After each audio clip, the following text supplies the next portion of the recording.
Hello and welcome to Reasons Are Debatable, where we look at one topic from many angles and offer bad advice that you didn't know you needed. My name is Matt. And I'm Neil. Hi, Neil. How you doing? You know, it's so funny. I'm still waiting for you to say, and with me as always is Neil. So I'm still caught off guard that I have to know my name. I thought it was important for you to be involved in the intro this time.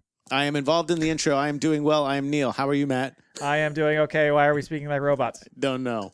I don't know. Maybe because we're going to talk some technology today. Who knows? We're going to get after it today. You know what the topic is today, Matt? What? The topic is YouTube. So, in other words, let me ask you this. Let me ask you. Let me ask me this. Let me ask you this. Okay. We're just going to start right off the bat. Are you a fan of YouTube? Well, for people that don't know what YouTube is, I'm sorry, and actually maybe I'm happy for you. YouTube has been around since February of 2005. Wow, that long. That long. And wait, you're talking about the YouTube. The YouTube. Right, because I had jotted down YouPorn, so my notes are way off. Yeah, YouPorn. And now you can get it for free, YouPorn, I think. I hope so. Everybody needs a little YouPorn in their life. Yeah. Are you a fan of the YouTube? I think that YouTube is a wretched hive of scum and villainy. Okay. More so than Twitter? Very much on par. The comments you see in YouTube, you really need to avoid because they're really fucking toxic and awful. Oh, and yeah. So that's something you terrible. just have to ignore. But there's just so much goddamn content, and because it's so readily available and easy to put stuff up there, you get just so much junk that it's hard to navigate the waters of the overflowing YouTube pool. When did you discover YouTube as like actually viewing videos, not right just away, hearing right about away, it? Oh, right you away. did? I was on it like the first day. I was First like day. one of the originals. No, In I'm just kidding. February, you were on it, even though they didn't upload their first video till March. You were just staring at a blank screen. You're like, I know what's going on. I had the original idea, Mm-hmm. and they fucking stole it from me. Yeah. No, I don't recall how what I would have seen first there. I'm Mhm. sure it was something where there was somebody posted a video of something or sent me an email that had a link to it, and I wasn't even paying attention to where I was going. What platform it was? Sure. Exactly. I was just like, oh, cool. Here's a video, and then later on you're thinking, what the fuck is this? Right. And how did they post this? How is this hosted somewhere by somebody? That's what got me the first time was like, how did these people, like, who pays for this? Where did Right. it go? Like, Yeah. who holds on to it? Well, and it was just a wasteland at first because, they didn't have all the advertising and all that stuff. And certainly I don't think had, the what's the term I'm looking for when you monitor things? You know what I'm saying? Yes. They didn't have a way of tracking inappropriate content and things like that. So Right. they weren't, moderation, I guess would be the way Yeah. to say that. So it was just like the Wild West, It's interesting, too, because so many of those things that happen with Facebook, happen with Twitter, happens with everything that they start up and people think like, oh, it's going to be a nice place for people to do this stuff. And immediately it becomes the worst. And I shouldn't, not all of YouTube or all of Twitter, but it definitely lends itself to showing the worst parts of humanity. It's a vehicle for people to share stuff that they can't normally elsewhere. So Right. The ultimate in keyboard courage. Yeah. yeah, that for sure. As I always joke about, porn industry always takes advantage right away. Right. And so that turns into a whole thing.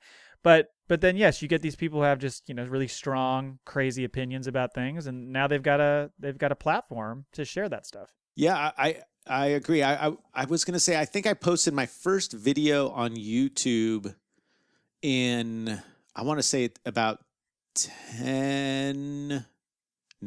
maybe 8 years ago. No, Okay. longer than that, maybe 10 years ago. Would that work with the math? I think so. Yeah. Yeah, about 10 years. How does the math work? What happened in 2010? So the first video that when I figured out how to, well, first of all, because of the Apple iPhone. So it was the first Apple iPhone I had because I think YouTube was one of the apps. Oh, okay. And so the first video I uploaded was at the time then my puppy 7, which was a Doberman, and my dog 6, which was a miniature pinscher, where two dogs like play tug of war, and I took like a 30-second video, and I'm like, oh, I can upload this to this YouTube thing. Talk about hitting the mark. I should actually check because the video is still on my old private Go YouTube check that shit channel. out. But I was gonna say that's the Yeah. perfect. I mean, that's how the thing got popular, right? It was fucking cat videos and shit, right? Pretty much. pretty much. And I mean, it's weird to where it's come now. But going back to like, do you remember when was the first time that it actually like was part of your life, as far as you knew what it was, and maybe you were searching for a video at that point? The only thing that comes to mind is probably, like 07, 08-ish. Okay. I felt like there's a couple things that happened. One is you started to see people post music there. Sure. And the other thing is you would go to concerts and you could go search for that concert like the next day, right, and find footage of an event you were at. And my buddy Brett and I were joking about, it's like, because of how many camera phones there are out there and because of YouTube and all that, you don't have to, it's almost like you don't have to remember anything you ever do because it's all documented, even though you didn't know somebody was documenting it. Because I remember going to a concert. Who was it? It was like MGMT. I don't know if you know that band. Yes. And I remember I looked on YouTube the next day or a couple days later, and it was like there were like 4 different videos from that night. So it's like, oh, I was like 10 feet to the right of this guy. It was just a bizarre feeling of wow, like you could relive these moments in with real video because so many people are capturing it, which is kind of creepy as fuck too. It is. So I looked it up. And so my first published YouTube video was of 6 and 7, titled 6 and 7. Clever. And it was April 4th, 2010. Oh, okay. Yeah. Yeah. I think the first time I ever posted anything was when we were remodeling the house that we bought here. And I was posting some videos, just sharing the links to my family. I wasn't, like I was trying to get big posting remodel. You're like, check this, which is actually huge on YouTube. Oh yeah, for sure. Yeah. So now, when have you used YouTube, or do you use YouTube? Like, the one thing I like about YouTube, which I think a lot of people do, is like the how-to videos. Mm-hmm, sure. And when is that something you use frequently? Is it when did you start using it that way? If you did, what is your feeling about that? Do you get frustrated about how many lame how-to videos there are? Or do you kind of go like, oh, this one has 6 billion views, that must be a good one? Yeah, I think it helps a lot from a technology standpoint. So I work in technology, even though most people think I'm a finance guy. Right. And not that you would know that from I was going to say, I think I'm going to make a how-to YouTube video on how to start your equipment before podcasting. Peek behind the curtain. I have a very old computer that I got when right before we started the original show that we had called Reasons Are Several. And so it is 6 years old, and it was a kind of piece of shit when I bought it. And so it's even more so now. So it causes all sorts of issues for us. But anyway, I think so there's been many times where I've looked up, either there's home stuff, DIY stuff, whatever, that I look up, of course. It's almost like it's this great place where you can go and ask really stupid questions, and somebody's been like, some dumbass doesn't know how to do this, even though like every man should know how to do this or whatever. Because I'm very not handy, and so I'm like, I don't know how to do this part, so I have to go look it up, and somebody breaks it all down for you. Oh, so yeah. That's the best of YouTube. I feel like that's the best it has to offer, is those types of helpful things where it's showing you that stuff. That plus, like I said, music, being able to access, music and things like that. And of course, vlogs. Oh, God, no. They're terrible. For those that don't know, my wife, Annalise, and I have a YouTube. Well, we don't really vlog anymore, though. It's really become, I guess, like product reviews, and walkthrough videos of places we go. We try to do like a vlog, and I just couldn't do it. Yeah, it's hard. We do have fun, like, dog stuff and taste testing and that food. That sounds sounds dirty. Like yeah. We have a lot of fun with dog stuff. That was you porn, sorry. But it is ridiculous. It is insane. I do enjoy how we're doing it now, the dog stuff. Halos and Heathens. But the vlog stuff is just, youtube.com/halos and heathens. There you go. But the vlog stuff is just so annoying to me. I don't know why. And I don't watch a lot. I do watch, I like to watch people rebuilding cars or fixing cars or things like that. But I don't consider that a vlog because it's them in their garage working on a car. But didn't you watch some of this stuff as part of your research, like when you were getting set up your vlog to see how other people were doing, or were you like, nope, I'm just going to do it the way I want to do it? Didn't watch any of that stuff. Yeah, just said I'm going to do it this way, and that's probably not a good idea. Usually when you start a business or a hobby or anything, you do some research on what's a good way and not a good way. Yeah. And I was like, no. But No, you I'm wanted not to be doing that. original. Mm-hmm. I understand, but And I'm not. My thing, no, you're No. totally fake. Not at all original. My biggest issue with YouTube is the influence it has on my children. That was where I wanted to go with this. It's what a segue. Mm-hmm. I didn't even give you an outline. They watch it a lot, to the point where I have to stop them from watching it and make sure what they're watching and do all that kind of stuff.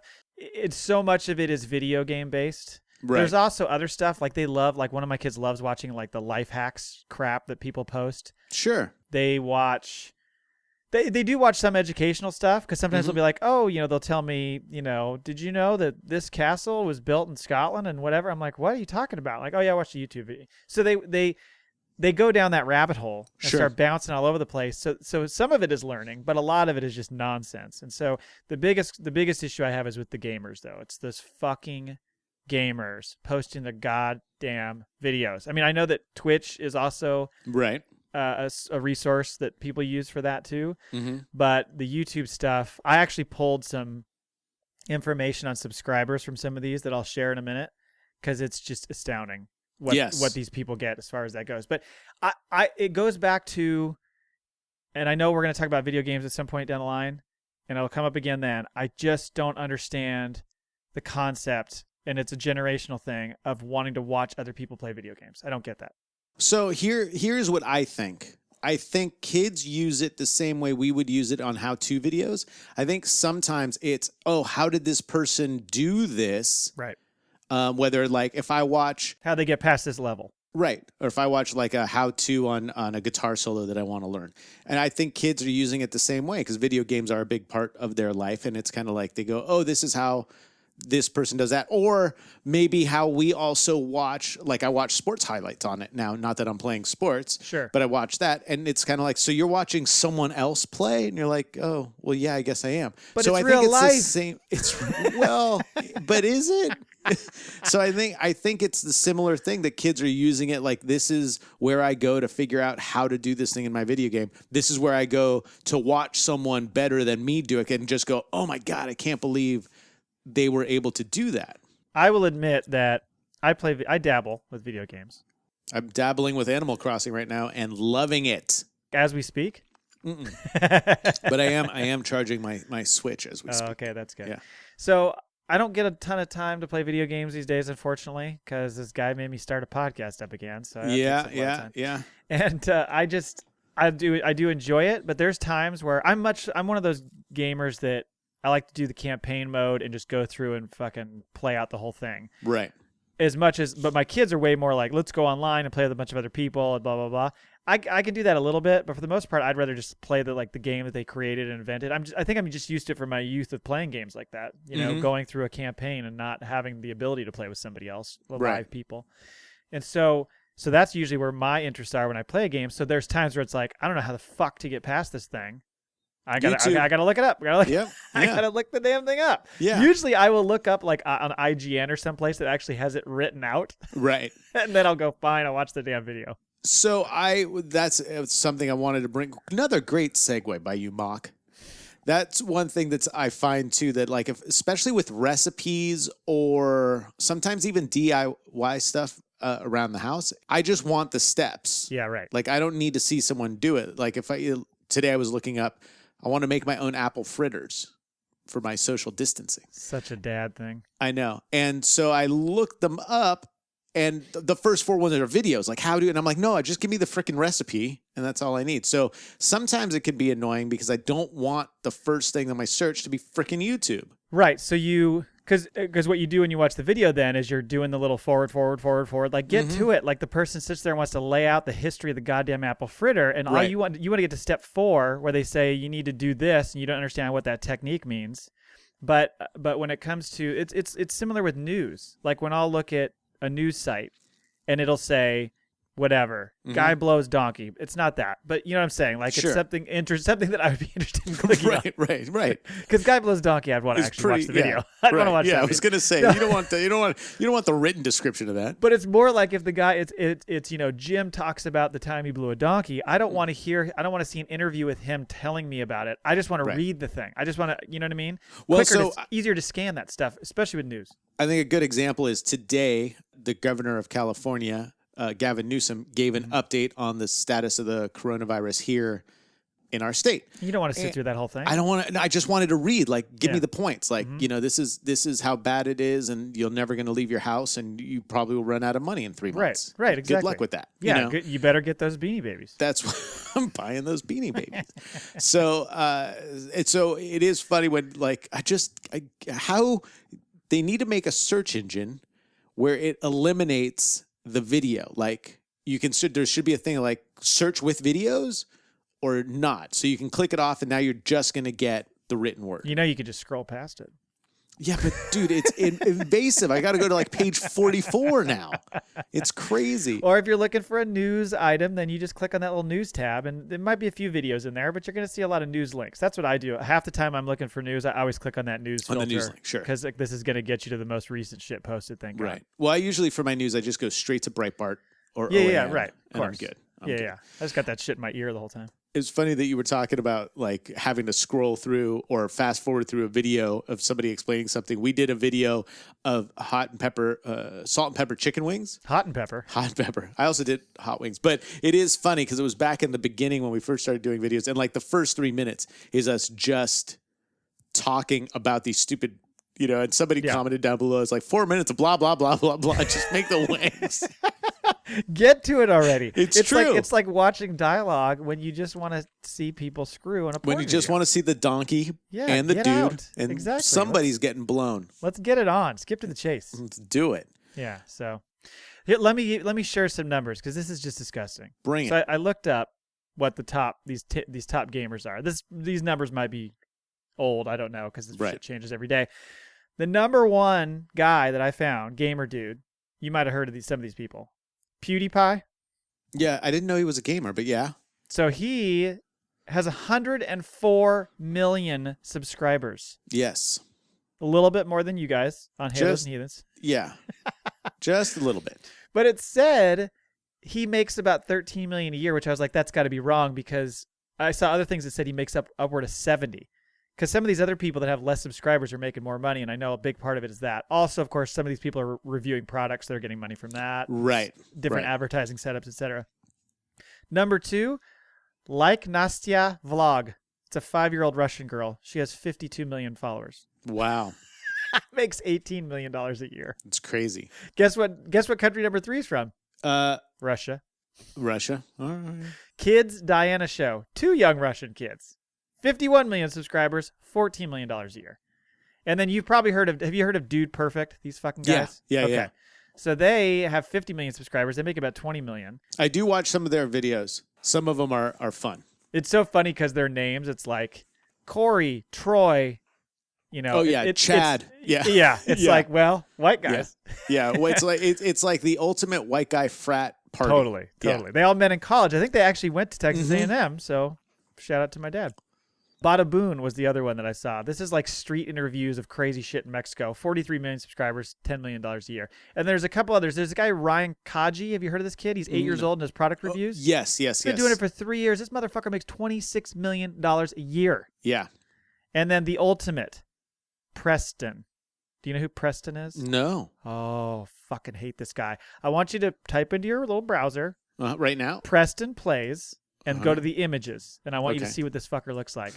He is so annoying. He haunts me. He's always got this like permagrin on, and he's just constantly yelling, "Oh my god!" He plays. Oh yeah. He plays a ton of Minecraft, and so so many of these guys, they have a green screen behind them. It's just them in the corner with their video game that they're doing, and they're real clever about the way they edit their videos together. Right. And these motherfuckers make so much goddamn bank. That dude makes like $16 million a year. His wife. And I think he's got like 3 or 4 channels. His wife started a channel. She's got like 2 million subscribers. She makes bank. I just don't fucking understand. These people are making so much goddamn money. Well, it's interesting because right now YouTube views and like podcast listens and all that are taking a huge hit because people aren't commuting and they're not trying to get out of work while they're at work. Right. So a lot of these people who like this is their income are concerned that during this weird isolation thing, the next thing is going to be developed. Right. And that's going to be gone. Yeah, I heard you talking about that on Dark Angels and Pretty Freaks about the next thing. The next thing. God only knows what that's going to be. But these people, I mean, the amount of money these top people are pulling in, I assume they're putting some of it away because the numbers are just outrageous. There's another guy, and I meant to ask my kids today because I wanted to know what his name was. I can't remember his name. But there's this guy that says frickin' every 10 seconds. Everything is, this frickin' guy. I'm trying to find this frickin' stone. He's doing Minecraft, playing frickin' Minecraft. I mean, just constantly. Right. Oh, and you hear it in the background, and you want to take their device and fucking smash it against the window. Frickin' smash it against the frickin' window. The interesting thing that I find about, especially smaller, like much smaller, like on our level, is people get all upset because YouTube doesn't pay you a ton of money for advertising until you get bigger, which makes sense because if you're not bringing in millions of views, they don't give a shit. And so people get all upset and they're like, oh, YouTube are totally using us. And I'm like, this is a free platform. You don't pay a dime to go up on YouTube. Right. And they're willing to pay you for doing. I'm like, if you think you're so awesome, start your own website and just have the traffic go there. It's not fail. It's not fail. So what are your feelings about like the First Amendment issues on YouTube? You know, some people want to be able to say whatever they want, and then YouTube flags it and says, no, you can't. I'm always amazed at what makes it on and then what gets flagged. I'm like, yeah, that's tough. Well, the funny thing is, the stuff that gets flagged first is copyright infringement. Right. Before free speech. Right. Which is funny. Yeah. I guess maybe that's a little more cut and dried, so it's easier to call that stuff out, and there's a line. Yeah, and I think the algorithms for that, it's just automated. It's like, you know, all the music is there, all the that's TV Bon shows Jovi. are there. Sorry. Yeah, right. You can't Bon Jovi it up. No, unfortunately, because we'd be Bon Jovi all over this motherfucker. But I that's a tough one because I certainly value the First Amendment and everybody's right to say what they want to say. But you know, there's certainly, I mean, I don't know. I don't understand how you can tolerate hate speech, and it becomes tough because the line is gray. You know what constitutes hate speech and all that. I mean, to me, hate speech means something different to somebody else. So it's a tough thing to police, and I can only imagine the way that they have to try to put those algorithms in place to catch that stuff. I mean, certainly you can do it by certain keywords, but of course it's not always that blatant. Like bottle. Right. Exactly. Good point, Neil. Yeah. But it's such a tall task to handle. I don't even know where I would start because I could easily see it. It's one of those, I hate to use the term slippery slope because everybody uses that goddamn term, but it's kind of like that because once you start cutting it off at a certain part, where do you stop? Sure. And so I don't know. I certainly don't think it should all just go unchecked because that's dangerous as fuck. Yeah. I oftentimes think that sometimes with these things, especially with hate speech, especially since so many kids are on it, you know, I mean, this isn't 4chan or 8chan or something like that. That it's like almost like if something of mine got flagged and they said, look, this can be misconstrued or a kid might think this is bad, I'd be like, oh, okay, cool. I'll take it down or I'll change it with this and that. But it's always interesting to me that the people that seem to get so upset about it are people that want to put hate speech up there, that are pushing that line and going like, why can't I call, you know, women and then some derogatory term, you know, like why am I you can't say anything anymore, Neil. Can't call them bottles. You know, I can't say, look at this broad. Somebody gets all upset about it. Then starts arguing. I don't even know how to talk to women. Like, I'm just afraid to talk to women. Be like, it's so hard being a white guy. Your mother must be so proud of you. God. Anyway, yes, it's a tough question to answer. It's a very good question, but I just don't know. I don't know where you can draw that line. It's so difficult. Like, what are the parameters that begin that, you know, that stoppage? Some of that stuff just needs to live on the dark web, Neil. Yeah, I agree. Put it on the dark web. And then the other thing too that's interesting is do you flag or should they flag things that are known to be spreading false information? Well, where's that line? Because then if you have a bunch of flat earthers, do you say, well, you're spreading false information? We're not going to show, which I think that should be allowed to be on there because it's just somebody's opinion on what they think, because they didn't pay attention in school or whatever. Yeah, that's a tough one. Versus wait, are you saying that flat earthers are wrong? No. I'm saying flat earthers aren't very bright. They might be right. Let me be clear. Yeah, they might be right. They're just not very bright. That's all. No, but if you want to think the earth is flat, I could care less. Well, it's become a huge issue with Facebook, obviously, right, in recent years, and how that stuff is spewed and spread because it just, spreads like wildfire. Somebody hears one thing and then they pass it along. And then, of course, you got the head of our country calling everything fake news that he doesn't like. So it's, how do you... Yeah, and let's say you have somebody on there that says, this is a good cure, this is a cure for the virus right now, and it's something that's dangerous. Mm-hmm. Should that be pulled? If, somebody with a hundred subscribers, exactly. Is that a big deal versus somebody with 2 million subscribers? Right. Who has much more influence. Yeah, it's tough. And how do you catch all of that? Yeah. Like they always say, isn't there some stat where like there's more content posted on YouTube every day than you could watch? You couldn't watch one day's worth of posted content on YouTube in your whole life or something like that. Something ridiculous like that. Yeah, it's something ridiculous. I think it's 60% of the time it works 95%. There you go. Yeah. So it's some sort of what's his face quote? Who is Yogi Berra quote? Yeah, there you go. Yeah. This place is so popular, that's why nobody wants to come here anymore. Exactly. So yeah, I wish I don't have any answers for you. You're asking way too difficult a question. I apologize. You like I take it on my shoulders, like I have to come up with the answer right now. Yeah, no. Oh, this is it. It's just a conversation. Yeah. You're right. I'm going to call Google and I'm going to tell them how to manage their YouTube platform. I don't know what to do. Do I need to run for office or something? I don't know what's going on. Shit. Yeah. I don't. So you're in agreement? Like, how do you draw the line? Where do you actually call it? Yeah. I'm for, I think on these kind of platforms where it's more on the entertainment, I'm for a little bit more oversight than less. I think it's just supposed to, this is owned by another company. This isn't like you go out into have a protest, I don't like to, let's take white supremacists. If they want to be out marching and they're not hurting anybody physically, I think people should be allowed to say crazy stuff like that. I just think when you put it up where unfortunately you're busy and your kids find it or they think it's funny and start mimicking that at school because it's going unchecked and watch. I just don't think that's a good thing. I suppose, yeah, I think that's true. But I, like you said, I think it's a slippery slope because I can see the argument of someone saying, but that's what makes this country a little different than other countries, is that we can say whatever we want for the most part. Well, and you can certainly argue that people have always received erroneous news from various resources. Absolutely. It's just an easier way to get to it now. Yeah. Yeah. It's an interesting thing, but what do you think the lifespan of YouTube will be? Obviously it's outlasted MySpace, which is good.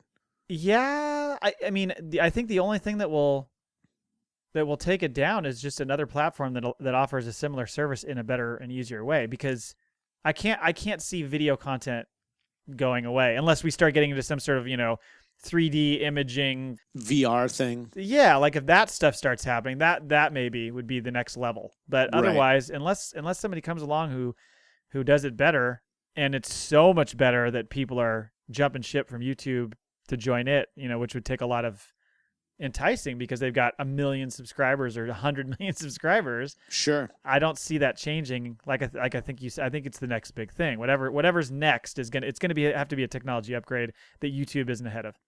I think it's going to be, you're right, more the platform, kind of like how back in the day movies obviously were a thing. They still are, but then it went to like VHS tape and then to don't skip beta now. Don't skip beta. I had a beta. And the DVD, and now it's mostly streaming. Yeah. I think, like you said, it's going to be one of those things where it's like, some new platform that YouTube doesn't have access to, that all of a sudden, like maybe it is a virtual reality type thing where you download this thing into your glasses, or I don't know, however it works. Yeah, virtual reality freaks me out a little bit. But I just think it's going to get bigger and bigger. People are going to Oh, want yeah. that realistic experience more and more. I mean, we've all seen what was that movie? Oh, the movie that Blades of Steven- Glory. Yes, Blades of Glory. Exactly. Yes. Yeah. No, it's the Ready Player One. Oh, I haven't seen it. They have a book, and then they turn it into a movie, and it's a lot of that virtual reality experience. Yeah. And some of the VR glasses are or goggles, I should say, are starting to get freaking insane. Yes, but And it's it's freaky, really cool. man. Yeah, I it think is. it's the combination of it messing with your head, what you're experiencing, coupled with how immersed you are in the unit that you're using, Yeah. and what is going on in the room around me that I have no idea what is happening. Sure. Not that I'm thinking that there's like a parade of people coming through and like, taking off my pants and stuff, which would be totally welcome. Sure. And, But- and bring in a donkey. Right, get that doggy. Mhm. But for me, it's just more like you're so checked into this other environment that you have no awareness of reality around you, and that is a bit off-putting to me. Well, it's also going to be this. We will have this be a full separate topic, but it's also going to be interesting when somebody can create a better life in the virtual world. So you do just come home or even at work and you just plug in, and that is your actual life. Right, and that's a little bit what the Ready Player One Hook it thing up was to the kinda getting auto at. blow. Oh, Hook it up to the auto blow. there you go. I Mhm. think they might find a better product than auto blow by then. Oh, how dare I say that? Wow. Put it this way. For years, it's been going on where people have valued their gamer or online life more than their real life. I think I've told you the story of the guy at my work years ago who he was playing EverQuest. Remember that Okay. game? I Yeah. never played it. It was a huge immersive Yeah, I didn't play it, but role-playing type game. I online. I think that's how some of our podcasting friends met, was through that game. It I mean, could we're be. talking years ago, right? Yeah, this is like probably 15 years ago. Yeah. Okay. I think that's And so many people call it Evercrack, and my boss at the time called it. I think I told you this. Mm-hmm. Called it Meep Zorp. that's great. So anyway, there's a guy who he was like a manager in my group, and his wife came to him and was like, Yeah, you Fucking- did. "Yeah, fucking EverQuest or me," and he's like, See ya. "EverQuest." Yeah. Whoa! It's like, that's I mean, easy. now that could speak to a whole Yeah, I'm sure host there were of other other relationship things going issues. on. Yeah. But when the line was drawn and two options were given, he went yeah, with he picked the the right red pill one. or whatever, Yeah. whatever you want to call it. Is your lady friend a fan of the YouTubers? She has the same frustrations I do. I watch more YouTube than she does for sure, Okay. but she is, her concerns are mostly with our kids and what they're watching. Gotcha. Makes sense. Makes sense. Very cool. Should we take an advice question? Let's frickin' do it. All right. As a reminder, you can reach out to us at reasonsaredebatable@gmail.com or on Twitter at reasonsare, and send us your questions that you might have, anything that you're contemplating or having trouble sorting out, and we'll help you. This one comes from Vroom28. All right. Do you think it's worth purchasing an extended warranty when buying a car? Now, they didn't say new car or used car, just said a car. I think anytime you can give more money to the dealership, you just should. Don't question it. Just do it. It just makes sense. Yes. It's like when anytime you buy anything at like Best Buy, want the warranty on that? Like, no, I don't yeah. need a warranty for like an $8 thumb drive. Right. I bought a $35 Xbox controller, and you want to sell me a $14 warranty? Right. No, I'm good. I'll go ahead and roll the dice for this one. Thanks. Yeah. Yeah. It's a Room 28. I would say, one, buy the most expensive car you can afford. Don't skimp. No, if you can barely make the payment, you're doing it right. And put it this way: let that get in the way of even purchasing a home, because that's a bad. Oh, investment. homes are stupid. Yeah. There's Go all with the you. car. You ever pick up a date in a home? Exactly. No. Can't drive around your home. Well, some That's- homes. Well, some homes you can. Also, right now, loans, like you can easily get an 84-month loan. They have over 150-month loans if you want to buy like a supercar, not a supercar, but an exotic car like a Lamborghini. Nice. So I would say, let's say you can afford $400 a month car payment. You should really try to push that to at least $500. I mean, just skimp somewhere else. Right. Have them through the warranty on there. Make sure to get like the undercarriage cleaning or whatever they do, and just enjoy the car. I mean, you're going to have the car forever. So it's good to just get strapped to it now. It's like Be Nice Lady asked last week. You want a place to put that stimulus check.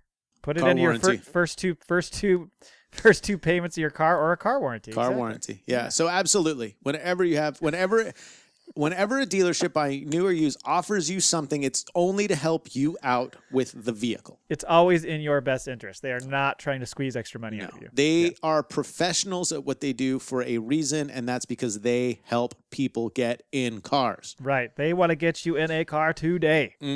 But you can't go into the dealership because you can't be near them. They're so kind, they will even ask you, what can I do to get you in this car? Exactly. I mean, and that's selfless. You know what I like is when the middleman really fights for you. Oh yeah. When he goes, back let and me go upstairs and see what I can the do. miles that they're putting on yeah, walking back and forth. it's ludicrous. So yeah, there you go. So throw them a bone, room 28. That is terrible advice. Terrible Don't advice. listen to that. Please do not follow that advice. All right. Thank you for listening to our show. You can find us and share your thoughts at Reasons Are on Twitter. Neil is at AngelsFreak7. That time I jumped the gun. I'm like, like, early there. All right. I like that you're ready. You can I'm email ready. us your advice questions at reasonsaredebatable.com. Ouch. I just hit my hand. That hurt. If you haven't already, please write a review or tell someone about the show. We'd really appreciate it. Go out to teespring.com/ TeePublic. teepublic.com/ stores/DAPF pod. There you go. Buy some merch. Yeah. We'd appreciate it. We got to jam it in there. Yeah. Oh, that's right. Let me ask you good one. this. Right. Some others will come out. Got Hopefully a not. nope. Hopefully not the guy Blowing a donkey. blowing a donkey. That doesn't need to be there. Anyway, thanks for listening. We'll be back next week. See ya. See ya.